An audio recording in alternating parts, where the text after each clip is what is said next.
आ जा बहन, आ गया। चलिए सीट बोरी, जल्दी आ।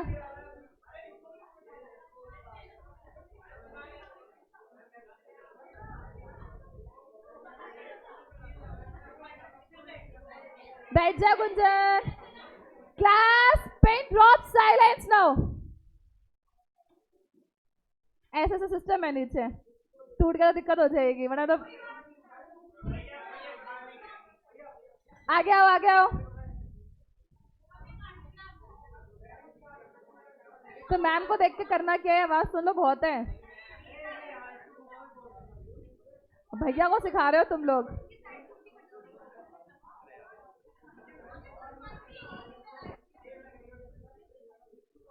अब नकुल क्या करे, बच्चे सुनते ही नहीं है, चिल्लाना पड़ता है मेरे को। इसमें खाली GI 6 के बच्चे हैं ऑनलाइन, GI 5 के बच्चे क्यों नहीं है? करवा रहे हो ना, जल्दी करवाओ, आधा घंटा तो ऐसे निकल गया मेरा।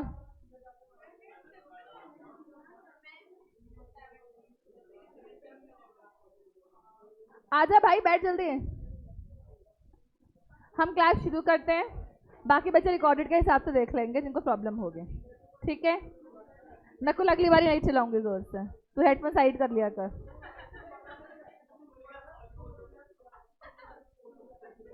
अब जोर से चिल्लाए।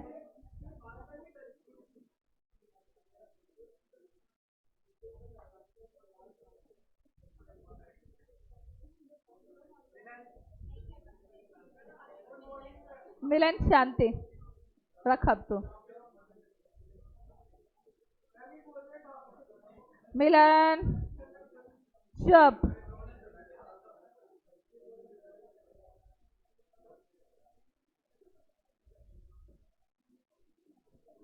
ओके क्लास,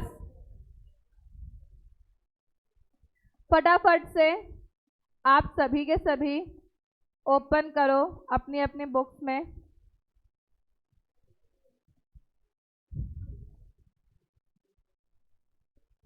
नहीं,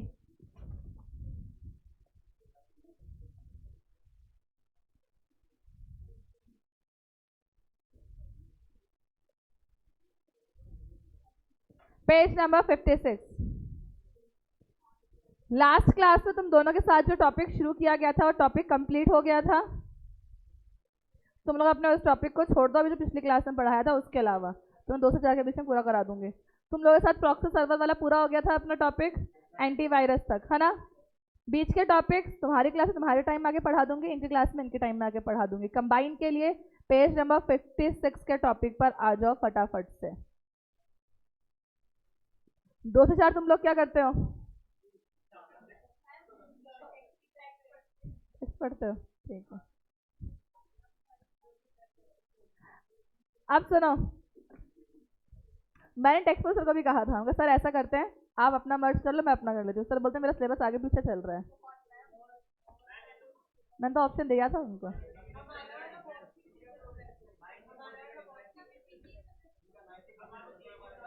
हाँ, okay class, stop discussion. Reporting system, MIS, data analytics and business intelligence. Heading पर ध्यान मत देना, क्योंकि ये जितने भी हेडिंग लिखी है सब चैप्टर नंबर 2 के टॉपिक हैं। Fundamental concept of these topics are elaborately covered in earlier chapter number 2 of the study material, जो हम चैप्टर 5 के बाद कवर कर लेंगे। जब कवर करेंगे तो मैं तुम्हें बता दूंगी ये टॉपिक हमने वहां कवर कर लिए, ठीक है? अब आ जाते हैं अपने टॉपिक्स के ऊपर। Risk prediction for Basel 3 based on artificial intelligence. मुझे बेसल 3 कौन बताएगा क्लास में? ऑडिट पढ़ लिया बैंकिंग का चैप्टर? बस, अब हम लोग टॉपिक को समझते हैं, बेसल 3 है क्या। बेसल 3 है क्या, उससे पहले हम लोग एक छोटी सी बात सुननी पड़ेगी। बैंक के अंदर ना NPA की वजह से रिस्क बहुत इंक्रीज होने लग गया था। What is NPA? Non performing assets. Non performing assets कब बनते हैं? जब ड्यू डेट के बाद में 90 दिन तक आप लोग पेमेंट नहीं करते हो तो आप बनते हो नॉन परफॉर्मिंग एसेट्स, जिसको हम लोग डिवाइड करते हैं स्टैंडर्ड, सब स्टैंडर्ड, डाउटफुल। 15%, 40%, 100%, ठीक है? तो इसको हम इस हिसाब से क्या करते हैं, डिवाइड करते हैं। अभी एनपीए की प्रॉब्लम बहुत ज़्यादा बढ़ने लग गई थी। एनपीए की वजह से बैंक को रिस्क रहने लग गया था। रिस्क किस चीज़ का, कि कभी भी आपका एनपीए डिक्लेयर होने की वजह से शॉकिंगली बैंक को ना प्रॉब्लम आ जाती थी फंड्स की। अब अगर कोई एनपीए बन गया है तो उसकी सिक्योरिटी तुम्हारे पास रखी हुई है, पर कभी कभी सिक्योरिटी से भी पैसे में सारे नहीं मिल पाते थे, तो एज अ रिजल्ट बैंक को सडनली एक तरीके से शॉक लगता था कि अब हमारा को नुकसान हो गया। इस शॉक के लिए बैंक को पहले ही प्रिपेयर कर सकें, इसलिए हमने एक बेसल कमेटी बनाई। क्या बनाई हमने, एक basal committee. Basal committee RBI ने डेवलप करवाई थी। बैंक का कोई भी काम होगा तो किसके थ्रू होगा, आरबीआई के थ्रू। बेसल कमेटी ने बेसल 1, बेसल 2 और बेसल 3 बनाया। बेसल 1 और बेसल 2 सीए फाइनल की ऑडिट में पढ़ लेना डिटेल में क्या होता है। हम बात करेंगे सिर्फ बेसल 3 की। बेसल 3 के अंदर इसने क्या देखा, इसने ना सुपरविजन करने के लिए रूल्स एंड रेगुलेशंस बनाए। क्या चीज सुपरविजन करने के लिए, इस चीज को सुपरवाइज करने के लिए कि ये जो बैंक में फ्रॉड्स हो रहे हैं, कहाँ फ्रॉड्स हो रहे हैं, ये जो बैंक्स के अंदर जो ये फ्रॉड्स हो रहे हैं, इन फ्रॉड्स को किस तरीके से मैनेज किया जा सकता है। तो इस चीज को देखने के लिए इन लोगों ने हमें क्या बना कर दिए, एक कमेटी बना कर दी। बेसल 3 बना के दिया। बेसल 3 ने कुछ प्रोसीजर्स लगाए, जिस प्रोसीजर्स के थ्रू हम लोग इम्प्रूव कर पाए बैंक की शॉक को एब्जॉर्ब करने की कैपेसिटी। शॉक एब्जॉर्बिंग कैपेसिटी का मतलब जो सडन लॉस हो जाता है ना, इसको एब्जॉर्ब करने की कैपेसिटी। एब्जॉर्ब कैसे कर पाएगी बैंक इसको, अगर बैंक पहले से ही आपको क्या कर दे, बैंक रिस्क को असेस करके रख ले। हमें ढंग से याद नहीं करना, हमें टॉपिक को समझना है। इस वाले को ये अपने पेपर के पॉइंट ऑफ व्यू से इतना वो नहीं है, सिर्फ समझ लेना बात को है क्या। तो मैंने अभी तक में क्या कहा, आरबीआई ने क्या डेवलप किया, बेसल 3। बेसल 3 का काम था जो एनपीए की वजह से लॉसेज हो रहे हैं उनको पहले से ही पता लगा के रखना, जिसके लिए हम लोग कार भी कैलकुलेट करते हैं, कैपिटल एडुकेसी रेशियो। अकाउंट्स में कैलकुलेट शायद किया होगा, टीयर 1 टीयर 2 कैपिटल करके करते हैं। कैपिटल एडिक्वेसी रेशियो हम लोग क्यों कैलकुलेट करते थे, उससे हमें पता चल जाता था कि अपने पास में एडिक्वेट कैपिटल है या नहीं है, रिस्क वगैरह को चेक करने के लिए। अगर उसकी थ्योरी पढ़ी थी थोड़ी बहुत साथ में तो, है ना। तो यहाँ पर भी ये लोग क्या करते हैं, कैपिटल एडुकेसी के बेसिस पे रिस्क को डिटरमाइन करवाते हैं, क्योंकि रिस्क को पहले से ही डिटरमाइन करवा लेते हैं, जिस वजह से ये इम्प्रूव कर पाते हैं बैंक की ability to absorb the shock rising from the financial and economic stress but ever the source, ताकि इम्प्रूव कर सके रिस्क मैनेजमेंट एंड गवर्नेंस को भी। बात समझ में आई। तो बेसल 3 का काम क्या है, इम्प्रूव करना बैंक की शॉक टेकिंग कैपेसिटी को। क्लियर है बात। इस पेज पे अपने काम की चीज इतनी सी ही। हाँ जी, अरे रुक, तब तक ये मार्क करे, एक बार फिर से बात डिस्कस करते हैं। बेसल 3 किसने बनाया था, आरबीआई ने बनाया था, जिसने कैपिटल एडुकेसी रेशियो के बेसिस पे बैंक के रिस्क टेकिंग कैपेसिटी को इम्प्रूव किया है। हर्ष क्लियर है पीछे, पक्का। तनिष्क ध्यान रखना है इसका भी, तो ये नहीं है, याद नहीं करना, सिर्फ समझाया है।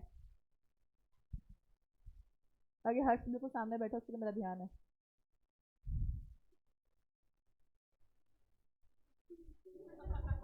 मैं जीएस 6 में 2 को देखती रहती हूँ आधे टाइम।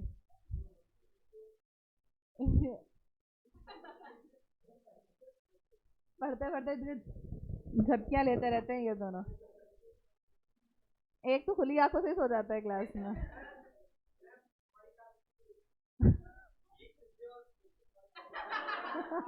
तन्मय खुश रहेगा, सोचने में क्या चाहते हैं, क्यों तन्मय।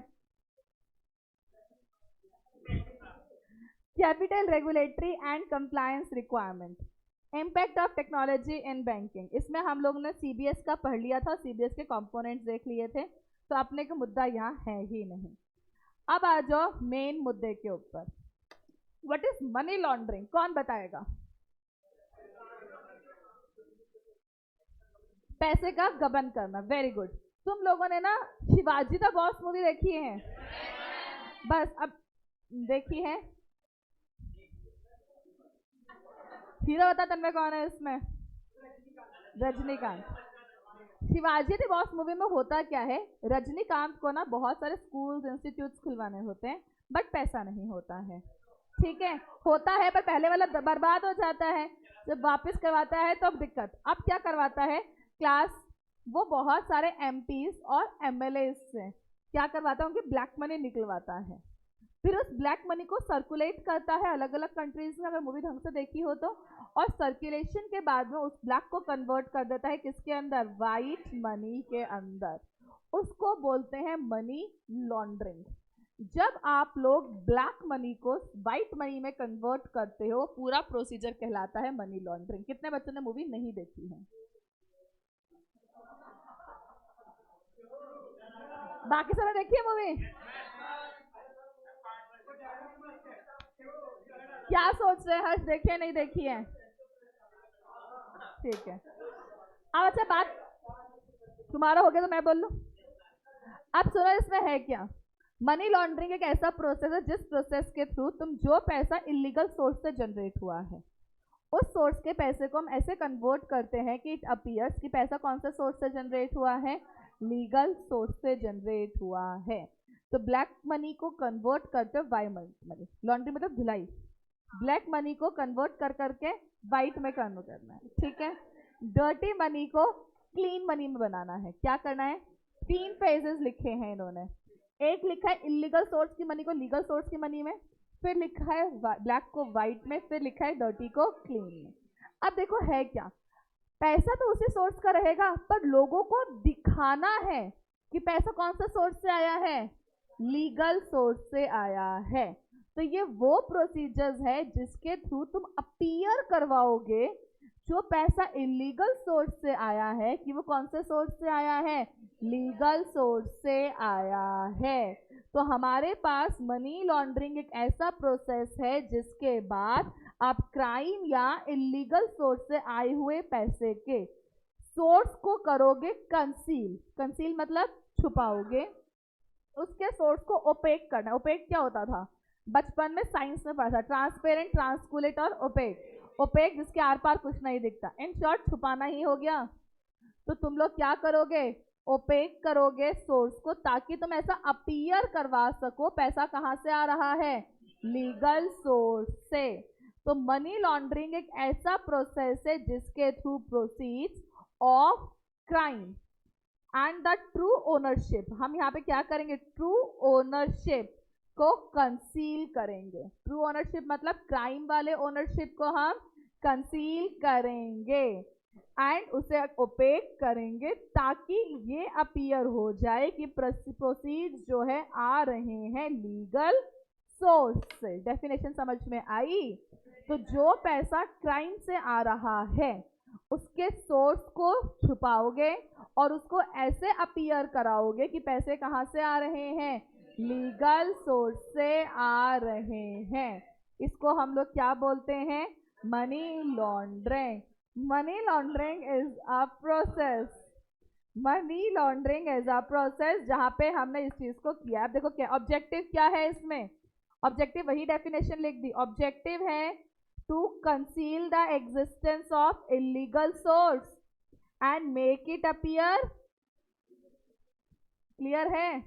यहाँ पे ये मेथड कॉमनली कौन यूज करते हैं, criminals. Used by criminals to make dirty money appear as the clean profits और appear from the legal source. तो 3 बातें लिखी है, तीनों में एक ही बात, तुम्हें इलीगल सोर्स को क्या करना है, हाइड करना है, और फिर से कैसे अपीयर करवाना है कि वो कहां से आया है। फिर से डेफिनेशन बताओ क्या लिखी है। यहाँ पे जो पैसा किससे आया था, क्राइम से, उसे अपीयर कराना है पैसा कहां से आया है, लीगल सोर्स से आया है। क्लियर है। अब देखो मेरे पास में अगला पॉइंट क्या दे रखा है, इसके दे रखे हैं स्टेप्स। क्या दे रखे हैं इसके, हमें स्टेप्स दे रखे हैं कि किस तरीके से ये काम होता है। इस काम के मेरे को 3 स्टेप्स लिख के दे रखे हैं।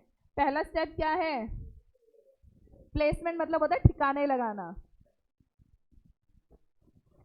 दूसरा लेयरिंग, ब्लैक के ऊपर व्हाइट की लेयर चढ़ाना।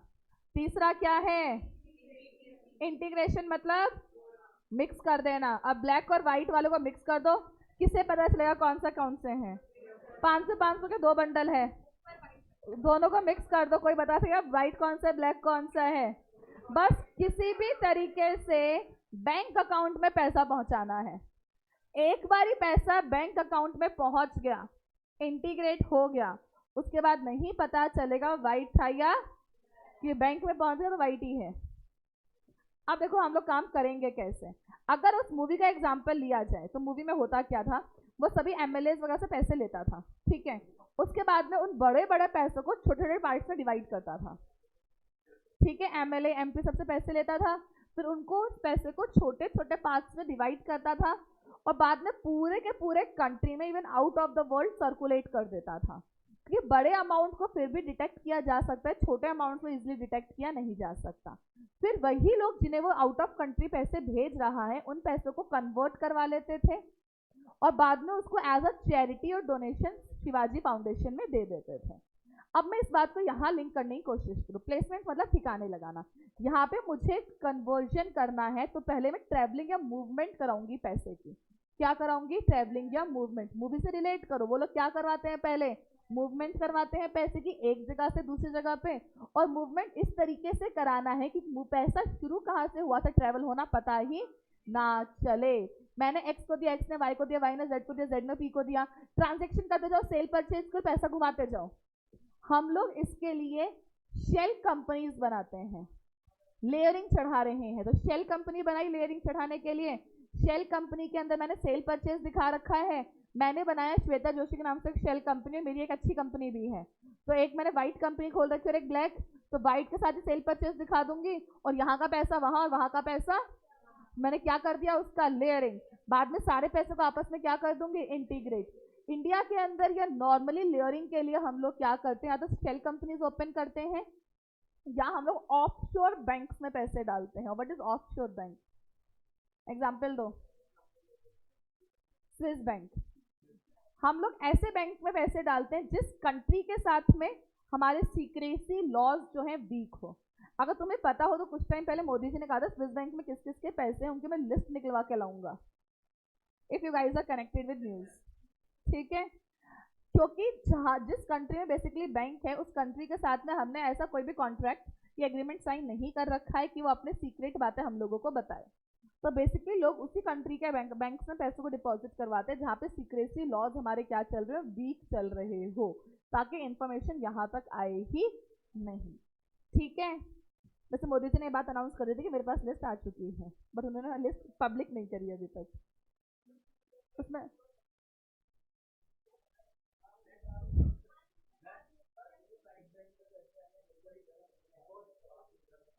हाँ, मैंने तो ये तक सुना हुआ है, तो सुना हुआ है मैंने भी, कॉन्सेप्ट तो मेरे को भी ढंग से नहीं पता। जहां तक मेरे को पता है मैंने तो ये तक सुना हुआ कि स्विस बैंक के अंदर पैसे डिपॉजिट करवाने का भी वो इंटरेस्ट चार्ज लेते हैं, सुना है मैंने।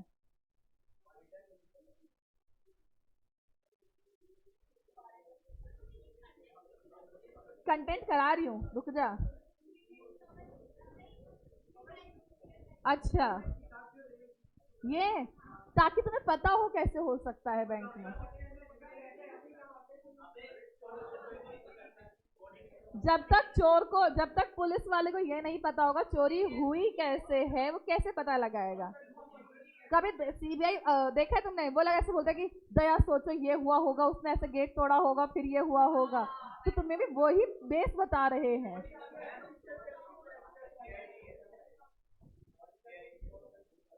याद नहीं आते नाम। अच्छा क्लास, मनी लॉन्ड्रिंग स्टेप्स में आओ। सबसे पहले स्टेप में क्या करना है तुम्हें? मूवमेंट, ठिकाने लगाना है।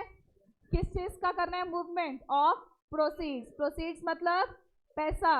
कहां से? From the scene of crime. Scene of crime से पैसे को मूव करवाना है ऐसी जगह पे जहां पर पैसे पे शक कम हो। तो मुझे मूवमेंट करानी है प्रोसीड्स की। कहां से कहां पे? फ्रॉम प्लेस ऑफ क्राइम, जहां क्राइम से पैसा आया है, टू कहां पर? ऐसी प्लेस पे जो लेस सस्पिशियस हो फॉर दिस पर्पस। तो मुझे यहाँ पर मूवमेंट करवाना है, प्लेसमेंट बोले तो मूवमेंट, या ठिकाने लगाना है पैसे को एक जगह से दूसरी जगह पर। कहां पर? To the scene of crime से लेकर कहां पर? ऐसी जगह पे जहां पे आपका पैसा लेस सस्पिशियस हो। कंटेंट मिल गया सबको बुक में? तो पहला पॉइंट हमने क्या लगाया पैसे को? ठिकाने लगाया है, मूवमेंट करवाई है प्रोसीड्स की from the place of crime to a place where the money is less suspicious.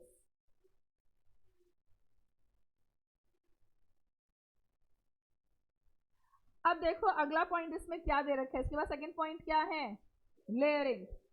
Layering में इन्होंने क्या लिखा है,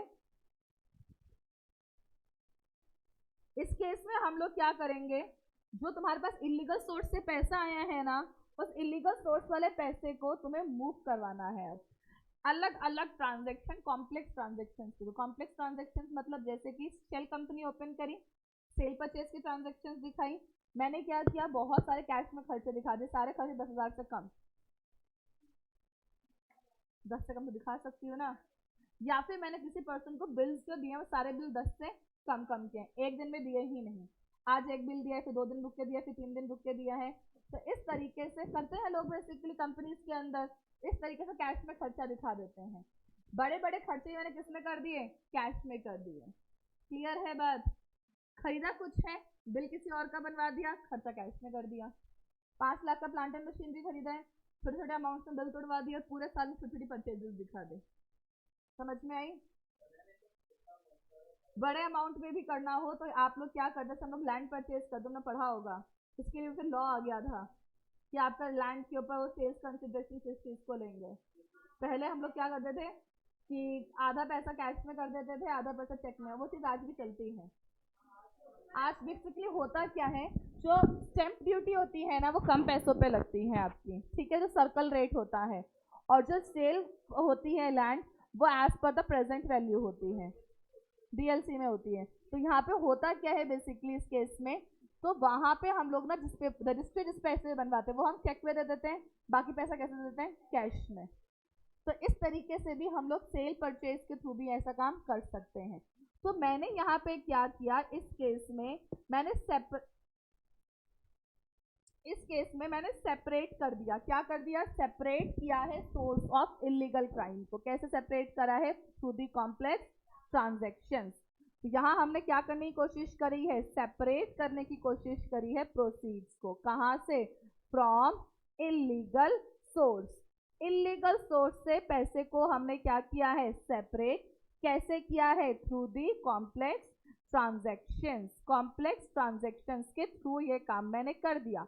अब कॉम्प्लेक्स ट्रांजेक्शन के एग्जांपल्स क्या क्या दे रखे हैं, एक तो हमने लिखा हुआ है ओवरसी बैंक, ठीक है, ओवरसी बैंक के अंदर, और फिर शेल कॉर्पोरेशंस लिखा हुआ है एक पॉइंट हमारे पास में, और ऑफशोर बैंक लिखे, ओवरसी बैंक लिखे, एक ही बात है, एंड सो ऑन। हमने यहाँ पे लेयर चढ़ा दी उसके ऊपर। इंटीग्रेशन का मतलब क्या होता है, मिक्सिंग करना। क्या होता है इंटीग्रेशन का मतलब, मिक्सिंग करना। मिक्सिंग करके हम लोग क्या करेंगे, पैसे को ऐसे शो करेंगे कि अब वो क्या होगा, लीगल सोर्स से आएगा। इंटीग्रेशन में अब मैं कन्वर्जन कर चुकी हूँ, किसका, ऑफ मनी या प्रोसीड्स, कौन से सोर्स से आया था, जो from illegal source, and now it appears like generated from legal source। इसके लिए एग्जांपल दे रखे हैं फेक इनवॉइसेस वगैरह के नीचे, अभी हम बुक में पढ़ाऊंगी टॉपिक पूरा। क्लियर है पॉइंट। तो हमने क्या देखा, इसमें 3 स्टेप लिखे थे, पहला स्टेप प्लेसमेंट, दूसरा स्टेप लेयरिंग, तीसरा स्टेप इंटीग्रेशन। प्लेसमेंट मतलब मूवमेंट करवाना प्रोसीड का from the place of crime to the place which is less suspicious. Layering का मतलब क्या था, सेपरेट करो प्रोसीड को from the illegal source through the complex transactions and make it appear कि पैसा कहाँ से आया है, लीगल सोर्स से आया है। फिर पॉइंट क्या है, इंटीग्रेशन। इंटीग्रेशन में कन्वर्जन करना है proceeds from the illegal source and now make it appear like a legal source. Clear है। तुम्हारी 2 से 4 टैक्स की क्लास होती है ना, 12 से 2 टैक्स की क्लास होती है, 2 से 4 क्या कर रहे हो, मैं आ रही हूँ तुम्हारे साथ ना, मैं आ रही हूँ, ठीक है। और तुम्हारी 12 से 2 किसकी होती है, 12 से 2। तो अभी मैंने किसकी क्लास ली है, अच्छा ठीक है, फिर दोनों में सारे से टैक्स की क्लास नहीं हो पाएगी, ठीक है। मैं सोची तुम्हें 2 से 4 की क्लास में मर्ज कर देती है। अगर 2 से 4 क्या करते हो? अच्छा 12 से वो इनकी फिर इनकी, ठीक है समझ गए। कौन सर तो आ रहे हैं।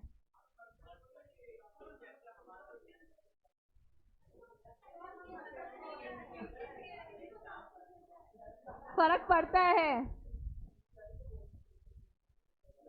सुनो आ जाओ बुक में। Placement first stage involve placement of proceed derive from the illegal activities. इसमें मूवमेंट ऑफ प्रोसीड होगा फ्रीक्वेंटली। क्या करना है? मूवमेंट ऑफ प्रोसीड कहाँ से? From the scene of crime. ऐसी जगह पे जहाँ पे वो लेस सस्पिशियस हो और ज्यादा कन्वीनियंट हो, किसके लिए? क्रिमिनल्स के लिए। तो फर्स्ट स्टेज में क्या आएगा? प्लेसमेंट ऑफ प्रोसीड, जो कहाँ से पैसा आया है? इलीगल सोर्स से। मूवमेंट करानी है पैसे की from the illegal source to a place where the money is less suspicious. Clear है बात? मार्क हुआ। अगला point layering. Layering involve separation करना है प्रोसीड का फ्रॉम द इलीगल सोर्स। किसके यूज से? कॉम्प्लेक्स ट्रांजैक्शन, ताकि आप क्या कर सको? ऑडिट ट्रेल्स को हाइड कर सको प्रोसीड्स के। क्रिमिनल्स मोस्ट फ्रीक्वेंटली यूज करते हैं शेल कॉर्पोरेशंस को, ऑफशोर बैंक या ऐसी कंट्रीज को जिसके साथ लूज सीक्रेसी लॉज हो। लेयरिंग में सेंड करना है मनी को through the various financial transaction, ताकि चेंज कर सको उसका सोर्स को और make it difficult to follow. पैसा कहां से कैसे कैसे घूम रहा है, इसको फॉलो करना क्या हो जाएगा? डिफिकल्ट हो जाएगा। लेयरिंग के बाद क्या लिखा हुआ है? इंटीग्रेशन।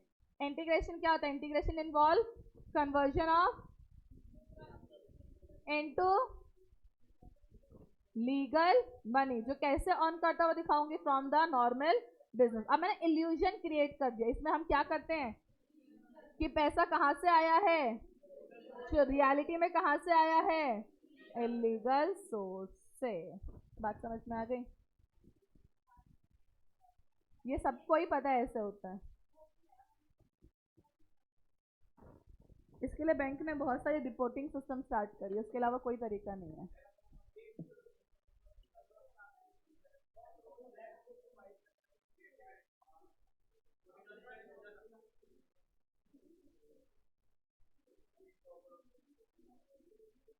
ये 3 स्टेप लिख के आ जाते हैं।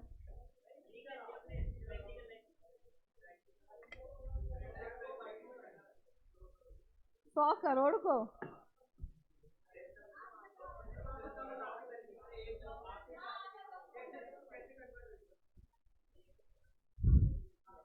कौन से सर ने? फिर सर ने अगले दिन क्या बताया?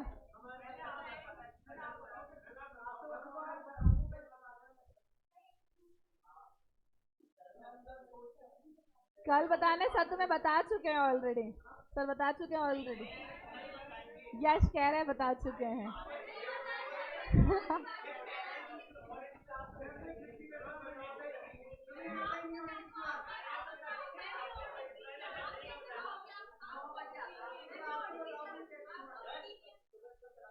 चलो अगले क्लास में पक्का बताते हैं। तो थोड़ा मुझे भी सोचने का टाइम दो ना।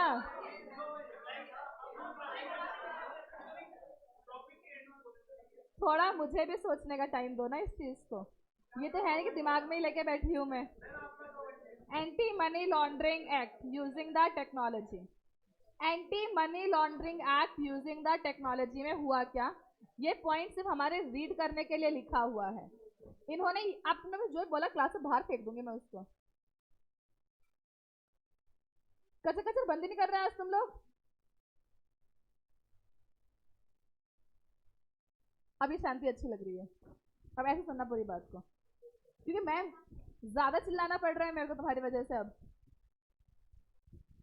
Anti money laundering bank using the technology.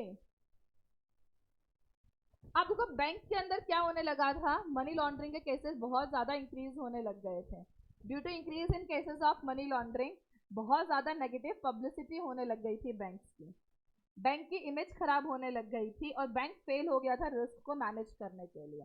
इन सब चैलेंजेस को देखते हुए हमारे पास में एंटी मनी लॉन्ड्रिंग एक्ट आया था। अब ये एंटी मनी लॉन्ड्रिंग एक्ट क्या है, इसमें ऐसा कुछ भी नहीं लिखा हुआ, यहाँ पे सिर्फ इतनी सी ही बात लिखी हुई है। क्या बोला हुआ है? Negative publicity damages to reputation and loss of goodwill, legal and regulatory sanction. इनका एडवर्स इफेक्ट आया था किसके ऊपर? बैंक के ऊपर, और बैंक फेल हो गया था मैनेज करने के लिए रिस्क ऑफ मनी लॉन्ड्रिंग को। बैंक चैलेंज फेस करने लग गया था कि थ्रेट बहुत ज्यादा होने लग गया था और पैसे बहुत ज्यादा ट्रांसफर होने लग गए थे। इस चैलेंज को कम करने के लिए बैंक सीबीएस सिस्टम को इंटीग्रेट कर रहा था उस AML के साथ में। तो यहाँ पे खास हमारे लिए कुछ नहीं लिखा, इसलिए सिर्फ इसको क्या करके रखना है? रीड करके रखा है। फाइनेंसिंग ऑफ टेररिज्म, कौन बताएगा? साइबर टेररिज्म क्या था? Nakul, it means legal.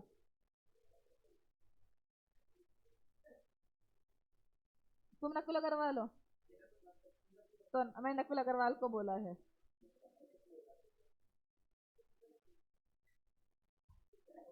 Financing of terrorism, cyber attack सुने थे? साइबर अटैक में हमने कहा था कि टेररिज्म थी। तुम लोगों ने शायद न्यूज में सुना होगा कभी ना कभी कि हमारे पास में ना टेररिज्म के लिए जितना भी फंड आता है वो सारा ब्लैक मनी होता है। कभी सुना है कि ये ब्लैक मनी ही होती है जो टेररिज्म को फंड करने के लिए क्या किया जाता है? यूज, जिसको शो करते हैं as a charitable donation, but reality में डोनेशन वोनेशन कुछ नहीं। कहाँ जा रहा होता है सारा पैसा? टेररिज्म। इस पैराग्राफ को सिर्फ रीड कर दो क्लास में अभी के अभी, और हमारे इसमें कुछ नहीं है।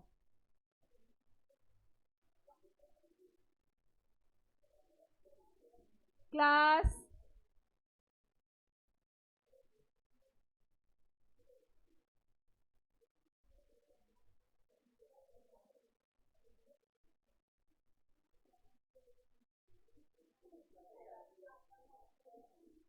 ये जो ब्लैक मनी वाले पैसे होते हैं ना, जो फ्रॉड्स के थ्रू आते हैं, अंडरवर्ल्ड वगैरह के थ्रू, ये सारा पैसा होता है।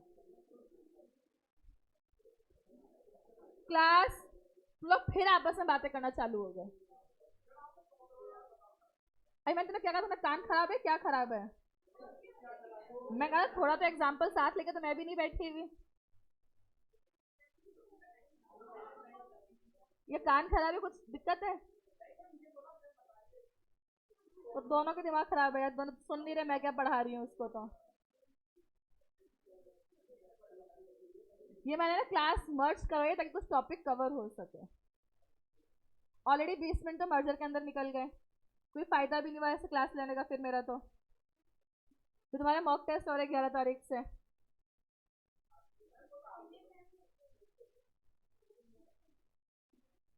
अब देखो मेरे पास टॉपिक क्या लिखा हुआ है अगला, prevention of money laundering act. Prevention of money laundering act आगे हम लोगों को दे रखा है, 2 पेज आगे देखो जाकर। तो टॉपिक को डिटेल में हम लोग पेज नंबर 62 पे दे रखा है, वहां से पढ़ेंगे। ठीक है, तो आगे 2 पेज बाद पढ़ेंगे इस टॉपिक को, इसलिए इस टॉपिक को 2 पेज के बाद देखेंगे। अभी जो लिखा है उसको लिखे रहने दो वहां पे। अब आगे साइबर क्राइम। क्या होता है साइबर क्राइम? साइबर क्राइम वो क्राइम है जो किसे इन्वॉल्व करता है? यूज ऑफ, जिस भी क्राइम में कंप्यूटर यूज हो जाएगा वो क्राइम कौन सा क्राइम कहलाएगा? साइबर क्राइम कहलाएगा। क्लियर है बात? तो cyber crime is a crime which involve use of computer. तो यहाँ पे अब तुम्हारे पास में कुछ साइबर क्राइम्स की कैटेगरीज बांटी हुई है। क्राइम को क्लासिफाई किया गया है कुछ कैटेगरीज में। हालांकि ये पॉइंट्स हम लोग डिटेल में चैप्टर 1 में पढ़ चुके हैं, यहाँ सिर्फ और सिर्फ कैटेगरीज लिखी हुई है। पहली कैटेगरी लास्ट से पढ़ने जा रहे हैं। Cyber crimes have grown big with some countries, जहाँ प्रमोट करने लगे हैं अटैक करना अदर कंट्री की सिक्योरिटी और फाइनेंशियल हेल्थ पे। कुछ याद आया एग्जाम्पल? साइबर टेररिज्म, ये कौन सी कैटेगरी का एग्जाम्पल है? Cyber terrorism. जहाँ पे किसकी बात कर रहे थे? जब एक यूके और सॉरी रशिया और यूक्रेन का एग्जाम्पल दिया था कि रशिया की सिक्योरिटी और फाइनेंशियल कंडीशन को डिस्टर्ब करने के लिए टेलीकम्युनिकेशन नेटवर्क को पूरा डिस्टर्ब कर दिया गया था। अगला पॉइंट, दूसरी कैटेगरी है प्रिवेसी सॉरी पायरेसी की। पायरेसी क्या है? कंप्यूटर प्रोग्राम्स की पायरेटेड कॉपीज बनाना। इवन हम लोग जो MS ऑफिस भी यूज करते हैं वो भी कैसा है तुम्हारा? पायरेटेड ही है। अगला पॉइंट किसका दे रखा है? हैकिंग का, अनऑथराइज्ड एक्सेस करना सिस्टम का यूजिंग दी हैकिंग। फिर अगला पॉइंट क्या है, जानबूझ के कंप्यूटर सिस्टम को डैमेज करना, किसके थ्रू?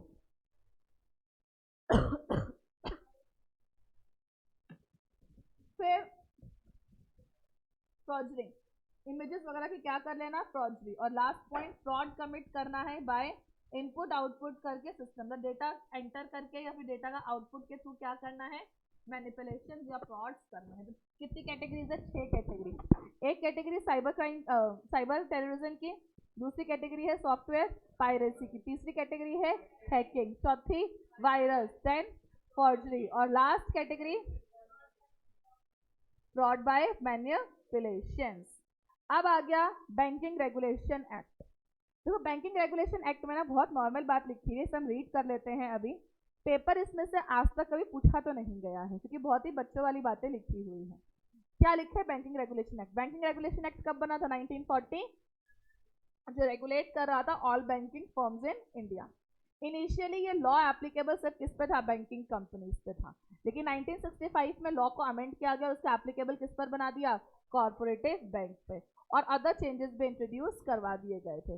इस एक्ट ने प्रोवाइड किया है एक फ्रेमवर्क विद कमर्शियल बैंकिंग और इंडिया को सुपरवाइज करने के लिए। इसी एक्ट ने आपको क्या बना कर दिया है, आरबीआई। पढ़ी हुई सारी बातें कभी?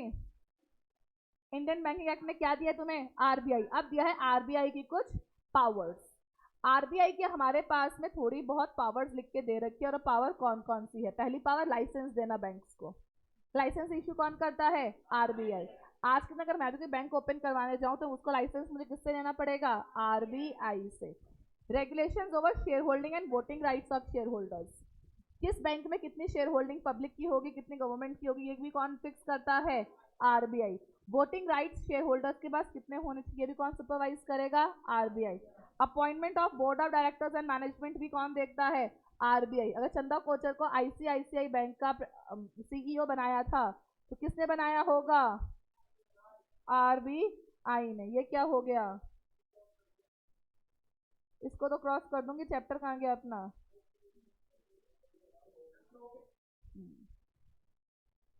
अगला पॉइंट, बैंक के ऑपरेशंस को रेगुलेट भी कौन करवाता है, आरबीआई।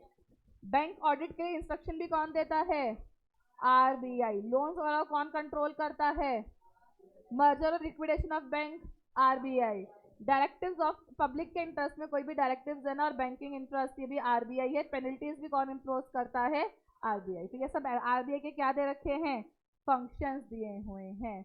आरबीआई की पावर्स सबको समझ में आई क्या लिखी है? इसका मतलब है बेसिकली लोन्स और कलेक्टर वगैरह का सिस्टम को मैनेज करवाना।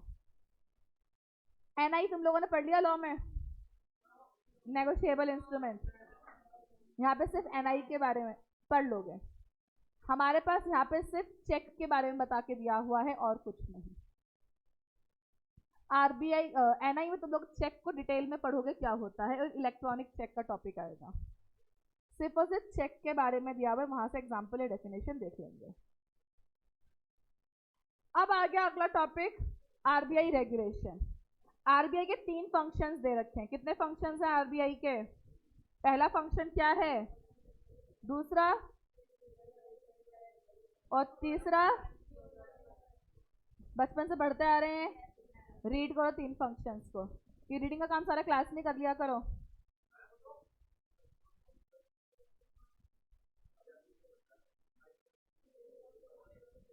लोन्स वगैरह को इनकी गाइडलाइंस बनाना।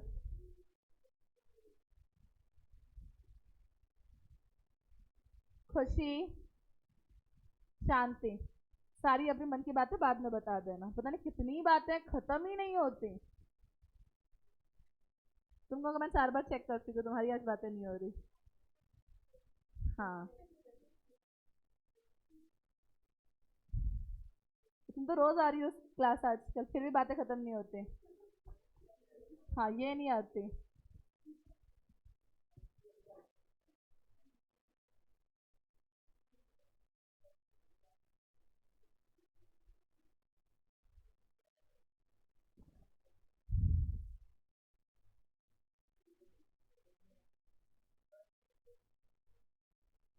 मैंने तुम्हें क्या पढ़ने के लिए कहा और तुम क्या पढ़ रहे हो? मैंने कहा था नेगोशिएबल इंस्ट्रूमेंट में चेक की डेफिनेशन जो तुम लोग लॉ में पढ़ लोगे। मैं तुम लोगों को आरबीआई के ये 3 पॉइंट्स पढ़ने के लिए कहा है।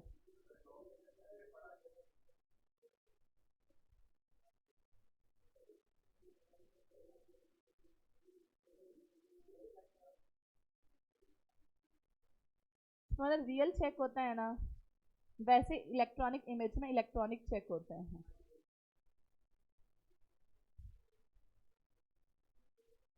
डिजिटल या इलेक्ट्रॉनिक चेक में जो होता है ना तुम्हारा, बेसिकली उसमें सिर्फ और सिर्फ चीजें डिजिटली लिखी होती है, उसमें तुम्हारा नाम वगैरह सब ऐसे लिखते हैं। वो होता भी कैसा चेक है, वो भी दिखने में बिल्कुल रियल चेक जैसा होता है। बट जैसे वहां पे श्वेता का नाम लिखा होगा तो वो कंप्यूटर से टाइप किया हुआ होगा। कितने पैसे दे रहे हो मुझे, वो भी कंप्यूटर से टाइप किया हुआ होगा। और जो साइन होगा ना उस पे, वो भी कंप्यूटर थ्रू साइन होता है, डिजिटलाइज साइन होता है।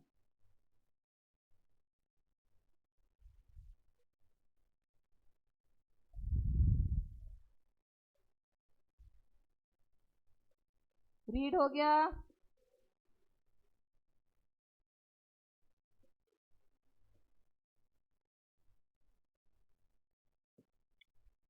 ये देख ऐसे,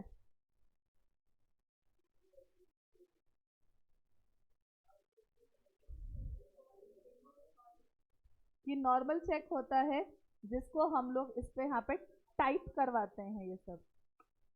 digital check looks like normal check.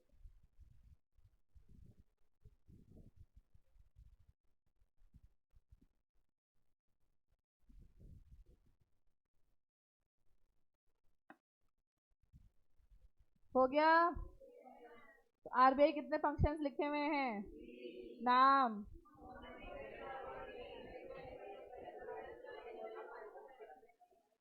अगली अगली क्लासेस में तुम्हारा जो भी लगेगी उसमें हम PMLA पढ़ेंगे, prevention of money laundering act.